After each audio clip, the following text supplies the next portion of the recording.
Okay, so Rebecca, tell me a little bit about this film of yours. It's incredible, loved it, and I understand you wrote and directed, right? That's correct, yes. Yeah, so tell me a little bit about the inspiration behind it. Yeah, so I I started writing this movie. I took a break from it, but I started writing the film back in 2014. And at the time, I had gone to see a screening of Richard Linklater's film Boyhood. And I started thinking after watching that film, what would a film be like that I would write called Girlhood? And I spent most of my formative summers as a, from ages about 9 till 15, going to sleepaway camp. And, we were up in the hills of New Hampshire. And yeah, we had counselors and adult supervision. But, I spent a lot of time with my friends, like, getting into all kinds of conversations, amongst us about the things that I think a lot of adolescents think about and care about. And mostly talk about when adults aren't around. And so I had heard an interview with Andrea Arnold about her screenwriting process. And she said, sometimes a film just starts with a conversation between two characters. And so that's how the film started, was just a conversation between Sammi and Emily, two friends who are very different, 15 years old, in the summertime. And then I started to think about what was a story that I wanted to tell. But that was really the genesis of the movie, was thinking about, my adolescence and the things that my friends and I used to talk to each other about. And what would you say was the biggest challenge about writing the film? I think writing a film is hard because, especially a film like your first feature, no one's paying you to write it. I was basically moonlighting as a screenwriter while working in the industry full time, and trying to leverage connections that I was making into eventually making my first feature as a director. So yeah, it was, like anything else, finding the energy and the stamina and the passion to stick with it, even while you have other things going on in your life. And I took 2 years off of the film, off from writing the film, just working on other things, and then eventually came back to it. Beautiful. And tell me a little bit about how your process in writing, just how the storyline developed, what inspired. I know you said your summer camp inspired you, but what else inspired you?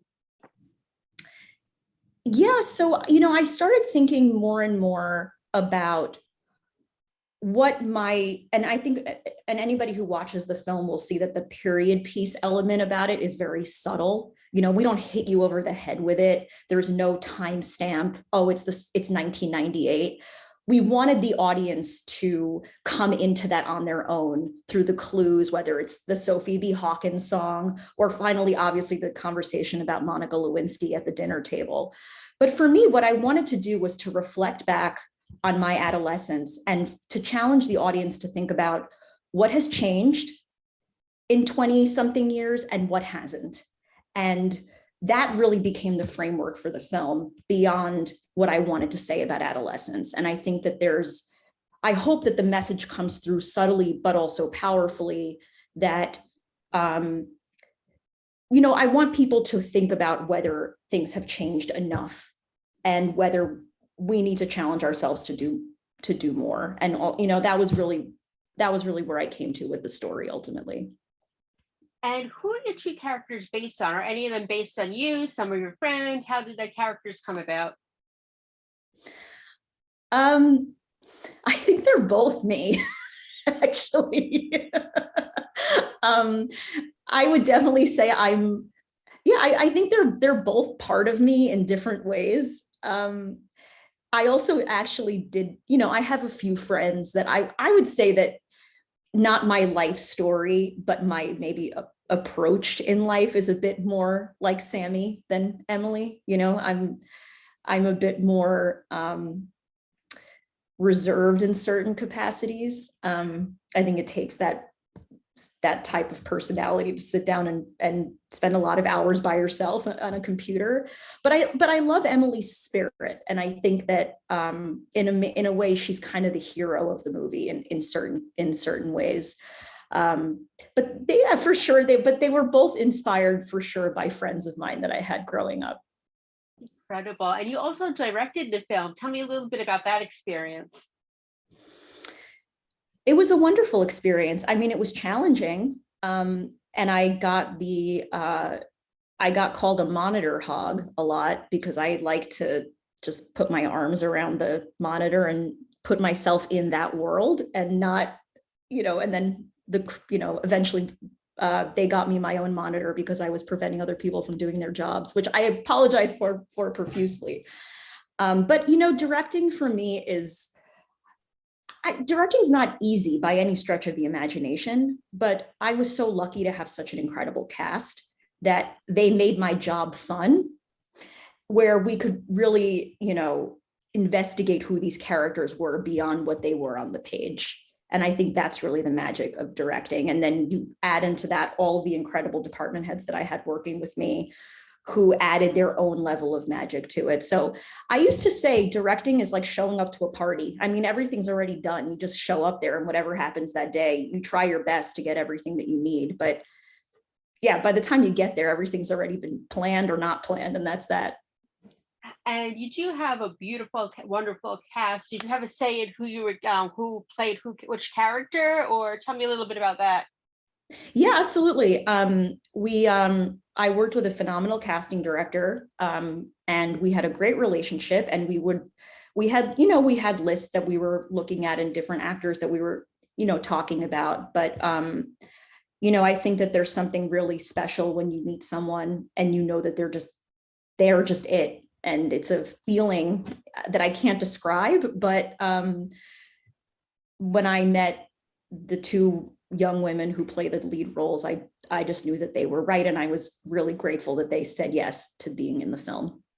It's amazing. They're both amazing. They're both going places. And I think it's just such a beautiful thing.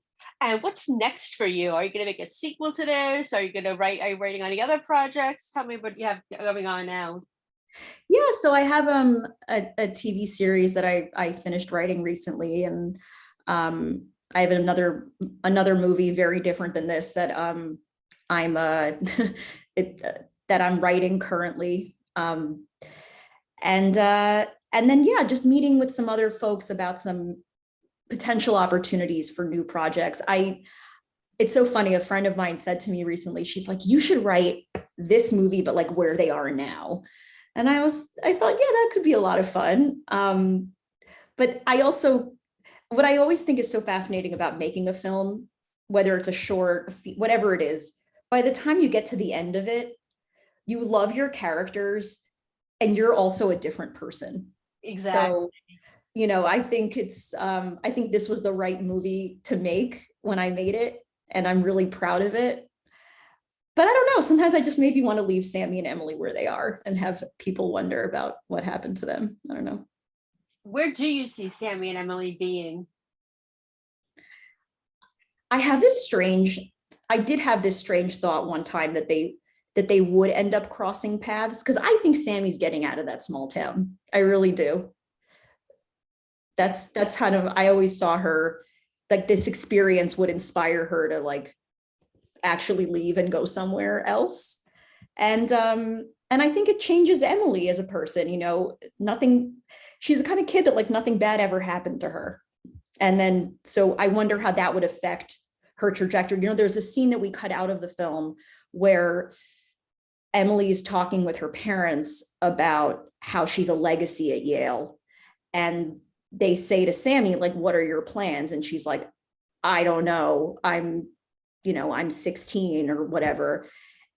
And I love that scene so much, but it just kind of like didn't work with the momentum of where it fit in. But I always think of that as maybe a pivotal scene that would determine where the girls would have ended up in the end. Nice. That's incredible. And what would be your dream project to have? You mean as my next thing? Yeah, like if you would have no holds bar, any idea to make a project, or writing, directing, whatever, what would you want to make a movie or TV series about? Yeah, so I have a television series that I wrote a pilot and the whole show Bible for, and it's a family story that takes place in Austin, Texas. And it's about a husband, and it's actually based on a true story, not my true story, but someone's true story, about a husband and wife couple who get arrested for a DUI with their 2 kids in the car. And so they actually are automatically deemed to be like potential felons and could lose custody of their children. And these are 2 people that are like, you know, in their late 30s, early 40s, professionals, whatever. And so the husband's parents, who are quite conservative Texans, have to move in to the house to supervise custody of the kids. And then it sort of becomes this whole journey through, I lived in Austin, Texas for a few years, and it sort of becomes this like family story, but also in the broader context of like the state of Texas and kind of culturally what is happening there, and how it awakens this like, you know, young middle-aged couple to not only their privilege, but also how they might want to live their lives differently. So I've spent a good amount of time researching this, and I'm really excited about it, and I hope I get to make it. That would be something I'd love to do next. Nice. And is there anything else you want to say to your fans before I let you go? No, I'm excited for people to see the film, and I feel compelled to say this. It's something I've thought about a lot, especially in your question about directing. And I'm so grateful for how the world has changed, and there's so many, like the diversity of who's directing films has opened up so greatly. And I always say one of the things I learned doing this film is that actually I think being a director is a lot like being a mom. And everyone, you know, especially had a lot of, I mean, the cast was incredible, the crew was incredible, but I don't have kids of my own. But speaking to mom friends of mine and my own mother, it's like, you're taking care of everybody. You want everyone to be happy. You're handling personalities. You're shaping what you want this thing to be. And I found that I got a lot further. The more just being accepting of everybody as a unique person and their own unique personalities and letting that shine, it only made what we were making better. So that's one of the big takeaways I've had reflecting on the experience. That is beautiful, Rebecca. It was a pleasure to speak with you, and I can't wait to speak to you again in the future. Thank you so much. Thank you. Have a good day. You too. Bye. Bye.